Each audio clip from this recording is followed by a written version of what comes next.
Hello everyone, I am नवीन कुमार और यहाँ पर एक कंपनी है अमागी। इस कंपनी का जो है आईपीओ देखने को मिल रहा है, आ रहा है अभी 13 जनवरी से 16 जनवरी के बीच में। 361 का इन्होंने प्राइस सेट किया है पर शेयर आईपीओ के अंदर में। 7,809 करोड़ की पूरी वैल्यू खुद की लगा रहे हैं। 1789 करोड़ की ये जो है यहाँ पर पैसे उठा रहे हैं। इतने पैसे यहाँ पर उठाने की ट्राई कर रहे हैं इस कंपनी ये आईपीओ से, जिसमें से 816 करोड़ तो कंपनी के पास में जा रहे हैं। 973 करोड़ रुपए कंपनी के जो इनिशियल शेयर होल्डर्स हैं, जिन्होंने पहले पैसे लगा दिए कंपनी के अंदर में, अभी आईपीओ से आ रहे हैं। उससे पहले भी लोग जिन्होंने पैसे लगाए थे कंपनी के अंदर में, वो यहाँ पर अपना स्टेक बेच रहे हैं, तो उनकी जेब में जाने वाले हैं 973 करोड़ रुपीज़। सो बेसिकली अब ये कंपनी जो है करती क्या है, राइट। तो वो और ये कंपनी का जो वैल्यू आज के दिन लगाया गया ज़्यादा है, कम है, किस तरीके से कंपनी ग्रोथ आ रही है एक्सपेंसेस के अंदर में, रेवेन्यूज़ के अंदर में, तो नेट प्रॉफिट कब तक कंपनी कमा पाएगी या फिर आज कमा रही है नहीं।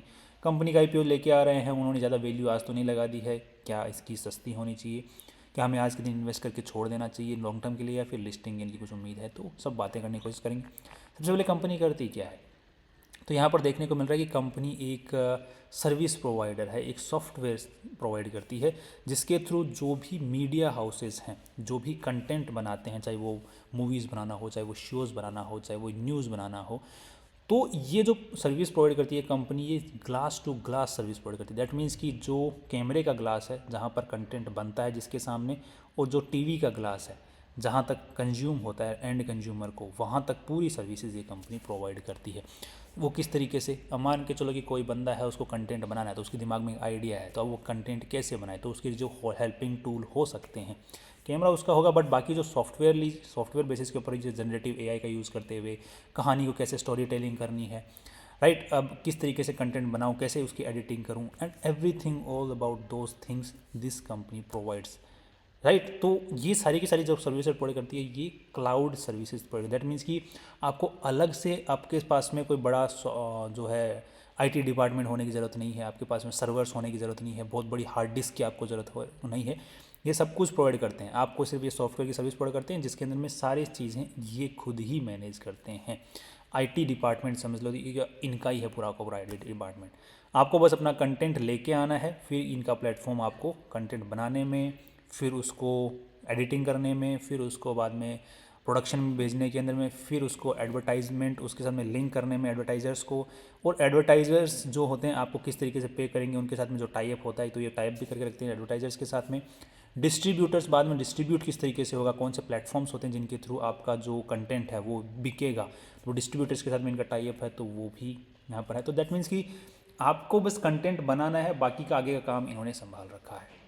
ये इस चीज़ को सर्विस प्रोवाइड करते हैं। सो आपको बेसिकली समझ में आ गया, जितना मैंने बताया उसका लगभग 20-30% के आसपास में समझ में आ गया, कंपनी है क्या और क्या करती है।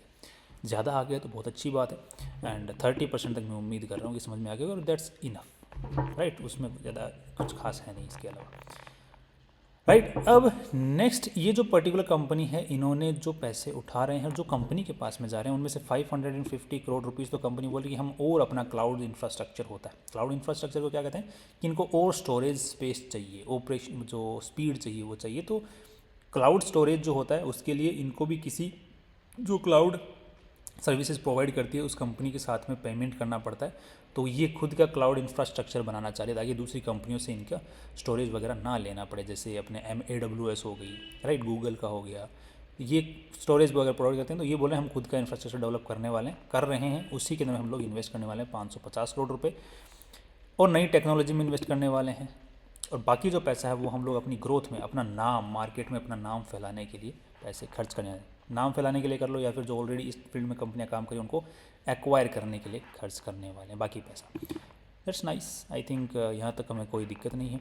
कंपनी का जो आईपीओ लेके आ रहे हैं लीड मैनेजर्स, वो कार्टेल, आज के दिन आईपीओ का जो कार्टेल है वो इस आईपीओ लेके आ रहे हैं। दैट मीन्स की लिस्टिंग गेन अच्छी दिलवा सकते हैं, ऐसी उम्मीद है। और जो आज के दिन जो हवा बनाई जा रही है, जीएमपी जो है वो लगभग 12% का पॉजिटिव की साइड में ही है। दैट इज़ नाइस, अभी तक तो सब कुछ ठीक नज़र आ रहा है। अब थोड़ा सा देख लेते हैं कंपनी की आरएचपी के अंदर में, थोड़ा सा और समझने की कोशिश करते हैं कंपनी के बारे में।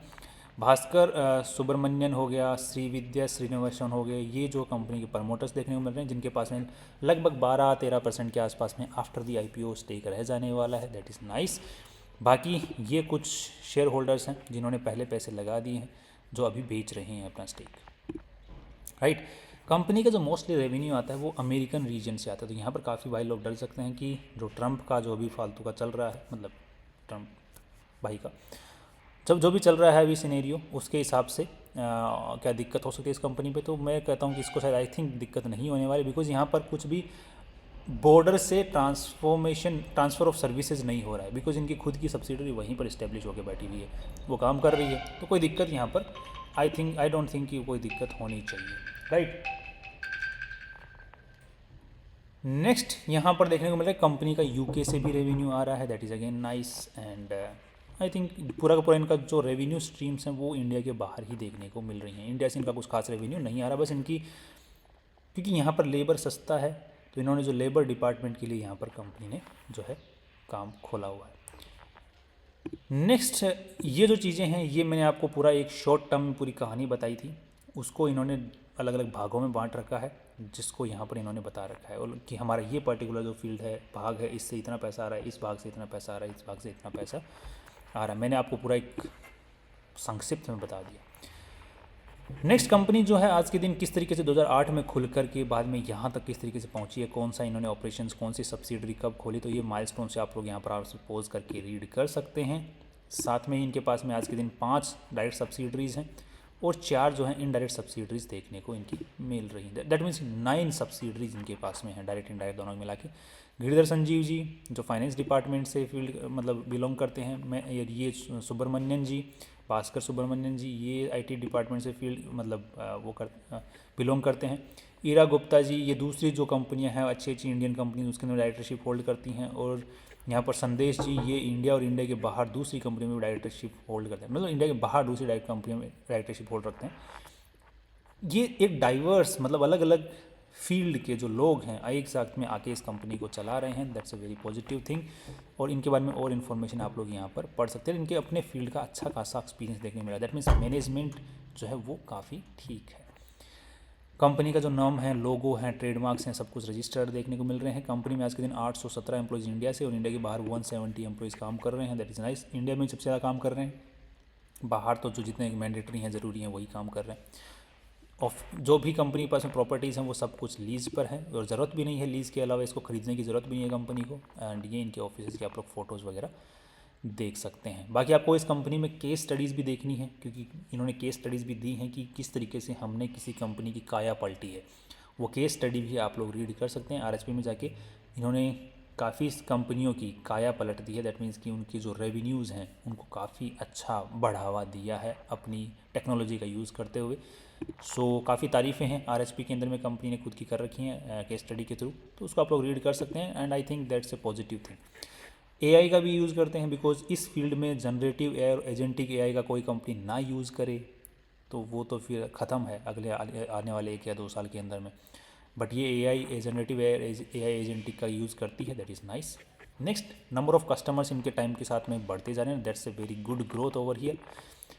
नेक्स्ट, इनके इतने सारे टाइप्स देखने को मिल रहे हैं, वो भी काफ़ी अच्छे हाउसेस के साथ में देखने को मिल रहे हैं, दैट इज़ नाइस। अब थोड़ा सा हम इनके नंबर्स को भी देख लेते हैं, ये तो होगी काफ़ी सारी तारीफ़ें ही तारीफ़ें। नेक्स्ट, अब नंबर्स क्या बोल रहे हैं कि क्या रेवेन्यू आ रहा है या नहीं आ रहा है। जैसे हम शार्क टैंक इंडिया में बोलते हैं कि भाई अब तारीफ़ें तो बहुत होगी, बताओ कि नंबर क्या है आपके। तो नंबर्स देखने को मिल रहे हैं कि कंपनी में जो टोटल मिला के जो पैसा लगा हुआ है वो लगभग 1350 करोड़ रुपए आज के दिन लगा हुआ है, जिसमें से इन्वेस्टर्स का पैसा अगर देखा जाए तो 850 करोड़ रुपए है। That means debt to equity ratio before the IPO is good. Next, जो पैसा है उसमें एक जरूर नेगेटिव पॉइंट नजर आ रहा है, that is trade receivable segment, कि यहाँ पर कंपनी के रेवेन्यूज़ बढ़ रहे हैं, क्लाइंट्स ऐड होते जा रहे हैं, बट जो पैसा है वो टाइम पर आ नहीं रहा है, तो वो थोड़ा सा इश्यू यहाँ पर ज़रूर देखने को मिल रहा है, वो भी इंक्रीजिंग ऑर्डर में। तो कंपनी के रेवेन्यूज़ के साथ में जो ट्रेड रिसीवेबल्स का जो सेगमेंट है वो भी इंक्रीजिंग ऑर्डर में, तो थोड़ा सा टाइप देखने को मिल रहा है। तो यहाँ पर कुछ अभी तक तो दिक्कत कुछ खास नज़र आ नहीं रही है। बट दिक्कत एक चीज़ की है बस कि कंपनी नेट प्रॉफिटेबल आज तक नहीं हुई है, अभी तक प्रॉफिटेबल नहीं हुई है। Now that's a very big दिक्कत इन दिस कंपनी। वही एक पॉजिटिव चीज़ भी है।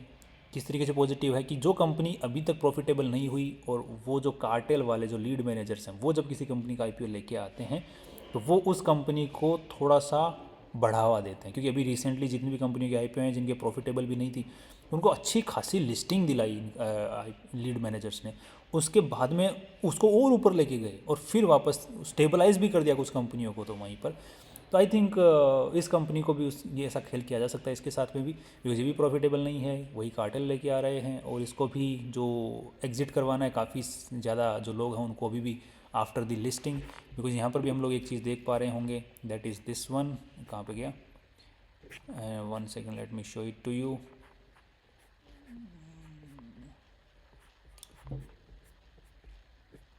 जो कोटा होता है, जैसे यहाँ पे देखो retail quota not more than 10%, तो 10% ही रिटेलर्स के ऊपर में फेंक पा रहे हैं अभी भी, ऑफलोड कर पा रहे हैं। तो आई थिंक इसको अच्छी खासी लिस्टिंग हो सकती है, करवा सकते हैं लीड मैनेजर्स, बिकॉज अदरवाइज़ तो ऑफलोड करना आसान नहीं रहेगा। So that's a positive thing again. तो यहाँ पर अब यहाँ पर ये कंपनी के थोड़े से नंबर्स को हम थोड़ा सा समझने की कोशिश कर लेते हैं। एक हमने शीट बनाई है उसके थ्रू, बाकी कैश फ्लो अगर कंपनी का देखा जाए तो कैश फ्लो तो बेकार ही है, बिकॉज कुछ जनरेट कर ही नहीं रही है, बिकॉज कंपनी का सारा का सारा खर्चा ही हो जा रहा है। अब कैश नंबर्स जो होते हैं प्रॉफिटेबल, बिकॉज अभी रिसेंट के जो हाफ ईयरली प्रॉफिट जो रेवेन्यू स्ट्रीम्स आई हैं उसके अंदर में कंपनी थोड़ी सी प्रॉफिटेबल होती हुई नज़र आ रही है। तो अभी जो हमने कुछ नंबर्स हैं पास्ट के देखे हैं और इसी को हम लोग प्रिडिक्ट करने की कोशिश कर रहे हैं फ्यूचर के 5-6 साल के लिए, जिसमें कंपनी कहाँ तक पहुँच सकती है, तो ग्रोथ के हिसाब से और एक्सपेंसेस को, ग्रोथ को, दोनों को ध्यान में देखते हुए तो नेट प्रॉफिट कितने निकल के आ सकते हैं उसको थोड़ा सा हम प्रिडिक्ट करने की कोशिश करते हैं। 724, 942, 1223, 1470 ये एक्सपेक्टेड है, क्योंकि इस बार हाफ ईयरली डेटा इन्होंने जारी किया है तो हाफ ईयरली को डबल कर दिया, तो मैंने पूरे साल का आ गया। यहाँ पर ग्रोथ जो देखने को मिली, यहाँ पे 30%, यहाँ पे 30%, यहाँ पे 20% की ग्रोथ एक्सपेक्टेड है। अगर हम लोग एक्सपेंसेस को भी देखते हैं यहाँ पर, तो 1040, 1180, 1276 और 1445 का यहाँ पर एक्सपेंसेस देखने को मिल रहे हैं। और जो ग्रोथ है अगेन वो क्या देखने को मिल रही है, 12, 13, 8, 13, यहाँ पर देखने को मिल रहा है कि ऑन एन एवरेज 12% की ग्रोथ है, और यहाँ पर जो रेवेन्यूज़ के अंदर में 26-27% की ग्रोथ है। मैं कहता हूँ कि ये जो ग्रोथ है ये पर्टिकुलर कंपनी 20% भी अचीव कर ले, और जो एक्सपेंसेस हैं वो लगभग कंपनी 13% तक भी मैनेज कर ले, क्योंकि रेवेन्यू में ग्रोथ आएगा तो एक्सपेंसेस में ग्रोथ आएगा। बट आई थिंक रेवेन्यू जो एक्सपेंसेस का जो ग्रोथ होता है वो टाइम के साथ में धीरे और कम होता चला जाता है। बट आई थिंक 13% पे भी मैनेज कर ले तो अगले 2 साल में कंपनी की हालत कहाँ हो सकती है, तो यहाँ पर देखने को मिल रहा है लगभग 300 करोड़ के आसपास में। तो टैक्स वगैरह अगर पे करने के बाद में देखें तो लगभग 250 करोड़ के आसपास में कंपनी नेट प्रॉफिट जनरेट कर सकती है, जिसको अगर हम लोग पी रेशियो निकालने की कोशिश करते हैं तो लगभग 30-35 के आसपास का पी रेशियो निकल के आता है। तो ये हमने एक बहुत ही कंजर्वेटिव होके चले हैं तब ये नंबर निकल के आ रहा है। तो अगले 2 साल में कंपनी का 30-35 का पी रेशियो, वो भी इस टाइप की कंपनी जिसका फ्यूचर में रहने की उम्मीदें हैं, पूरा का पूरा इंफ्रास्ट्रक्चर प्रोवाइड कर रही है, एंड मतलब कंटेंट बनाने वालों के लिए इतना आसान कर दे रही है काम। तो आई थिंक इस टाइप की कंपनी के लिए फ्यूचर रहने की उम्मीदें हैं। तो आई थिंक 30-35 का P ratio after the 2 years is still investable category के अंदर में आता है। तो आई थिंक वैल्यू ठीक लगाई है इन्होंने फ्यूचर को देखते हुए, फ्यूचरिस्टिक जो ग्रोथ है उसको देखते हुए, और अभी और एक्वायरिंग वगैरह करने वाली है, इनऑर्गेनिक ग्रोथ जिसको हम बोलते हैं। तो आई थिंक और प्रोफेशनली मैनेज्ड है ये कंपनी, वो भी एक पॉजिटिव चीज़ है। प्रोफेशनली मैनेज्ड काफ़ी लोग फील्ड के अंदर में अच्छी मानी जाती है, काफ़ी फील्ड्स के अंदर में बेकार भी मानी जाती है ये पर्टिकुलर चीज़। सो अब इस चीज़ को हम लोग कैसे मैनेज कर सकते हैं उसकी बात करते हैं। दूसरी चीज़ यहाँ पर अगर मैं थोड़ा सा नंबर्स को बोलता हूँ कि 25% की ग्रोथ ले ले और जो एक्सपेंसेस हैं उनको 12%, बिकॉज अल्टीमेटली जो एक्सपेंसेस हैं वो नीचे जाने की उम्मीद है। तो अगर ये 10% तक भी इसको मैनेज करके लेके चले जाए तो अगले 2 साल में इसका जो नंबर्स हैं वो 550 करोड़ तक भी जा सकते हैं। दैट मीन्स कि जो पी रेशियो है वो लगभग 12-13 के ऊपर में भी आ सकता है। There is the high potential अगले 2 साल का। So I am hopeful in this company based looking at the numbers, looking at the futures, and अब लेट्स सी कि अब अगर आपको क्या करना है, इस वैल्यू के ऊपर इन्वेस्टमेंट करना चाहिए। अगर करना चाहिए तो मेरे को लगता है नंबर्स तो ठीक हैं, इन दोनों चीज़ों मैंने आपको दिखाई, लीड मैनेजर की बात की और नंबर्स को प्रिडिक्ट करने की कोशिश की, दोनों के हिसाब से। रिस्क जो है वो ये है कि ये मार्केट जो जनरेटिव एआई है, वो चीज़ें जो कंटेंट्स हैं वो इनकी सर्विसेज को ना लेकर के खुद ही अपने लेवल पे काम करना चालू कर दें, बिकॉज बहुत सारे इस टाइप के और भी प्लेयर्स हैं जो भी लिस्टेड नहीं है मार्केट में, बिकॉज कोई भी लिस्टेड कंपनी अभी इस फील्ड की नहीं है जो कि ये काम कर रही है, इसलिए हम कंपेरिजन नहीं कर पा रहे हैं, राइट। तो अगर आपको लगाना है पैसा तो आपके पूरे पोर्टफोलियो का लगभग 3 से 4% से ज़्यादा नहीं जाना चाहिए at the any point of time in the future.